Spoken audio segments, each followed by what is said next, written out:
Pourquoi les gens t'écoutent aussi peu pendant un appel? C'est parce que tu as tendance à parler beaucoup plus de toi, de ce que tu veux, que ce que le problème du client est réellement, ou de ce que le client veut entendre, je pourrais le dire comme ça.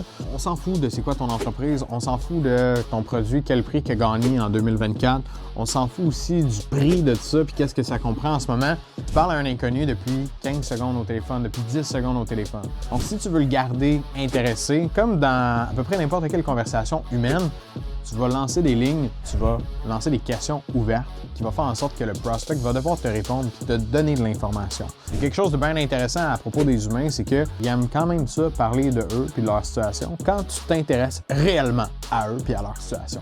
Donc, dans ton rôle en cold call, bonjour, mon nom c'est Nicolas, j'appelle de X entreprise. En partant, tu lèves le flag, on flippe pour bonjour, écoute, je parle bien à telle personne, oui. Je me demandais comment ça se passe avec votre entreprise dans tel aspect.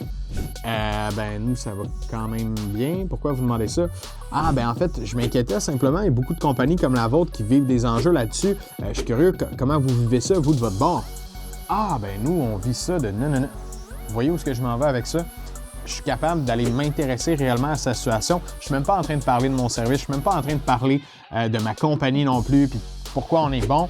Je suis en train de m'intéresser au client. Ça se peut qu'il y ait des question marks au-dessus de sa tête en ce moment qui se dit pourquoi il me demande ça? Où est-ce qu'il s'en va avec ses skis, lui, en ce moment? Mais parce que tu lui poses des questions par rapport à lui, il est tenté tout de suite de te répondre puis de te donner de l'information. Donc, ce que tu fais en ce moment, c'est que tu es en train de creuser dans ses douleurs, dans ses problématiques à lui.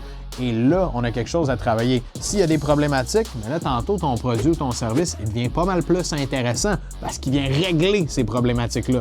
Bien évidemment, il faut que tu t'adresses aux bonnes personnes, à des prospects qui sont dans ta clientèle cible, mais c'est la base pour être capable de faire ça. Donc, dans le prochain clip, je montre la suite, comment est-ce qu'on fait pour ensuite aller vers un rendez-vous avec ce prospect-là.